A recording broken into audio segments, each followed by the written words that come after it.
আব্দুল্লাহ, তাহলে তুমি কি জন্য কান্নাকাটি করতেছ? কিসের মোহাব্বতে তুমি কান্নাকাটি করতেছ? কি কারণে তোমার চোখ দিয়ে অশ্রু ঝরতেছে?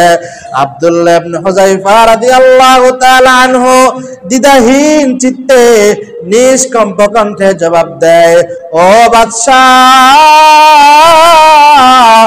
এই মুহূর্তে যদি আপনি আমাকে এই গরম তেলের মধ্যে ফালান, তাহলে মুহূর্তের মধ্যে আমার হাড় আর মাংস আলাদা হয়ে যাবে।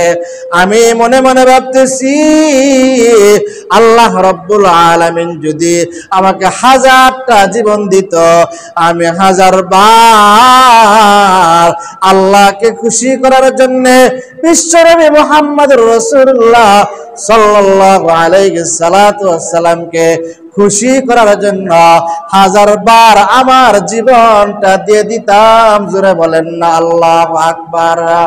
বাদশা আশ্চর্য হয়ে যায়, কি ব্যাপার? ইসলামের জন্য, আল্লাহর জন্য, কালিমার জন্য, দ্বীনের জন্য 1000 বার জীবন দেওয়ার জন্য প্রস্তুত হয়ে যায়। কিছুক্ষণের মধ্যে আব্দুল্লাহ ইবনে হুযায়ফা রাদিয়াল্লাহু তাআলা আনহুকে গরম তেলের মধ্যে নিক্ষেপ করা হবে। এই মুহূর্তে বাদশা ডাক দিয়া বলে, ও হুযায়ফা, ও আব্দুল্লাহ ইবনে হুযায়ফা, মরার আগে তোমার কিছু ইচ্ছা আছে কিনা? তোমার কিছু চাওয়া পাওয়া আছে কিনা? বলে, হ্যাঁ হ্যাঁ, আমার কিছু চাওয়া পাওয়া আছে। বলে, কি চাওয়া? বলে, আমার মৃত্যুর আগে আমি আমার মালিকের সামনে দাঁড়াইয়া 2 রাকাত নামাজ পড়তে চাই। জোরে বলেন না সুবহানাল্লাহ। মুহতারাম হাজিরিন, নারী পাইলো, গাড়ি পাইলো, বাড়ি পাইলো, সয় সম্পত্তি পাইলো, রাজত্ব পাওয়ার পরেও আব্দুল্লাহ ইবনে হুযায়ফা রাদিয়াল্লাহু তাআলা আনহু ঈমান বিক্রি করে নাই। 7 থেকে রাত দিন মিলায় প্রায় 14 দিন পর্যন্ত ক্ষুধার্ত অবস্থায় জেলখানার মধ্যে ছিল। এরপরও তৎকালীন জমানায় হারাম খাবারের মধ্যে সুস্বাদু খাবার পাইছে, কিন্তু খাবার খায় নাই। বলে, হারাম যখন আমার দেহের মধ্যে ঢুকবে, আমার দেহের মধ্যে প্রবেশ করবে, তাহলে আমার ইবাদত বন্দেগী আর কোনো কাজে আসবে না। মুহতারাম হাজিরিন, মরণ তার সামনে দাঁড়ায় রয়েছে। বাদশাহ যেই কোনো মুহূর্তে এরকম ভাবে তাকে গরম তেলের মধ্যে নিক্ষেপ করতে পারে। একবারে সামনাসামনি মরণ পাওয়ার পরও আব্দুল্লাহ ইবনে হুযায়ফা রাদিয়াল্লাহু তাআলা আনহু কান্না করতেছেন। দিলের ধ্যান ধারণা, চিন্তা চেতনা এরকম ছিল, আমাকে যদি একবার এই তেলের মধ্যে নিক্ষেপ করা হয়, আমার জীবন শেষ হয়ে যাবে।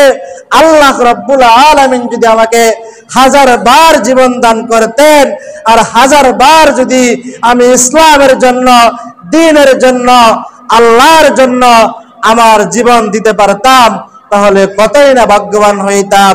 মুহতারাম হাজিরিন, সাহাবায়ে কেরাম রাদিয়াল্লাহু তাআলা আনহুম আজমাইনগণ এমন ঈমান আনছে পরিপূর্ণভাবে, ইয়া আইয়ুহাল্লাযীনা আমানু দুখুলু ফিস সিলমি কাফা, তারা পরিপূর্ণভাবে ঈমান আনছে, পরিপূর্ণভাবে ইসলামের মধ্যে দাখিল হয়েছে। আমাদের মধ্যে নামাজ আছে তো পর্দা নাই, পর্দা থাকলে তো নামাজ নাই। এরকম ব্যবসা আছে কিন্তু ব্যবসার সাথে সত্যতা নাই।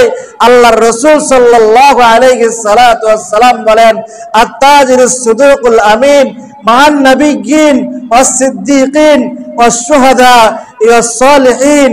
আল্লাহর রাসূল সাল্লাল্লাহু আলাইহি সাল্লাতু ওয়াসসালাম বলেন, যারা সৎ ব্যবসায়ী তারা এরকম ভাবে শহীদের সাথে জান্নাতের মেহমান হবে, সত্যবাদীদের সাথে জান্নাতের মেহমান হবে। জোরে বলেন না আল্লাহু আকবার। এই যারা আমরা এখানে আসছি, আমরা কি সবাই ইমানদার নেই? জোরে বলেন, সবাই কি ইমানদার? কথা বলেন না কেন? কোনো হিন্দু আছে না কেন? সবাই কি ইমানদার নাকি?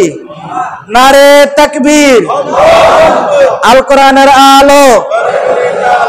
সবাই কি ইমানদার না? কথা কন না করে। সবাই কি পড়ছি না লা ইলাহা ইল্লাল্লাহ মুহাম্মাদুর রাসূলুল্লাহ? এই কালেমা পড়ছি তো? এটা মুখে পড়ছি না বিশ্বাস করি? জোরে বলেন, মুখে পড়ছি না বিশ্বাস করি? আমরা মুখে যেমন পড়েছি, আমাদের অন্তরে বিশ্বাস হয়, আমরা বিশ্বাস করি। জান্নাত জাহান্নামকে বিশ্বাস করে নিছি, এক আল্লাহকে স্বীকার করে নিছি। আমরা এখানে যারা আছি, এমনকি দু একজন আছি যে হুজুর আমার জান্নাত দরকার নাই, দু একজন আছি, থাকলে হাত তোলেন না। আছি দু একজন এমন। সবাইকে জান্নাত চাই? জোরে বলেন, সবাই জান্নাত চাইনি? কে কে জান্নাত চাই একটা হাত তুলি তো। ওটা আল্লাহর দেখাই দেই। আল্লাহ তাআলা আমাদের সকলকে জান্নাতবাসী করুক মৃত্যুর পরে। সকলে বলেন আমিন। হাত নামান। এখন জবাব দিবেন, জান্নাত যে চায় এটা কি নামাজ পড়া না না পড়া? জোরে বলেন। আমরা কি নামাজ পড়ি? কথা কন না করে, কথার উত্তর দেন। নামাজ পড়েন না পড়েন পরে এটা আসর তো দেওয়া যাবে না। আমরা কি নামাজ পড়ি কিনা? খালি ঈমান আনছেন আর জান্নাত কি এত সহজ? জান্নাত কি এত সহজ? এই জন্য আমরা কি সত্যিকারের আল্লাহ তাআলার জান্নাতের মেহমান হতে চাই? যদি সত্যিকারের আল্লাহ তাআলার জান্নাতের মেহমান হতে চাই, তাহলে কি করতে হইবে আপনারা কোন তো? জোরে বলেন। সত্যি নামাজ পড়া লাগবে। আল্লাহ তাআলা আমাদের সকলকে, দুনিয়ার সমস্ত ব্যস্ততা, মৃত্যু পর্যন্ত এই ব্যস্ততা থাকবে, এই ব্যস্ততার মাঝে আমাদেরকে ফাঁকে ফাঁকে আল্লাহ তাআলার হুকুম 5 ওয়াক্ত নামাজ এটা পড়তেই হবে। আলা কুল্লুকুম রাইন ওয়া কুল্লুকুম মাসউলুন আন রাইয়াতিহি। প্রত্যেককেই আল্লাহ তাআলার কাঠগড়ায় দাঁড়াইয়া হিসাবের সম্মুখীন হতে হবে। ওই দিন সর্বপ্রথম হিসাব হবে কিসের? কন্ত জানেন? দেয়া যায়। হ্যাঁ, ওয়াজতে আমার তো ভালো জানেন।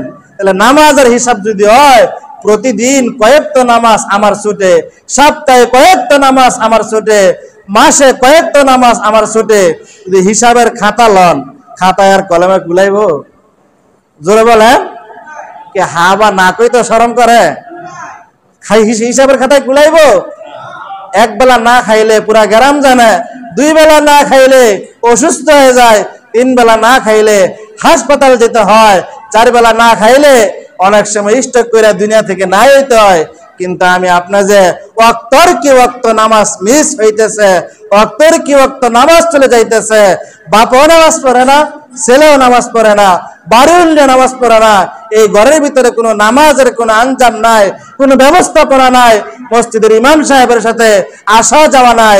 যদি নামাজ পড়তে আসেন, ইমাম সাহেবের সাথে সাক্ষাৎ হবে, একটু এশার নামাজের পরে তালিমে বসলে একটু জান্নাতের আশা হবে, জাহান্নামের ভয় হবে।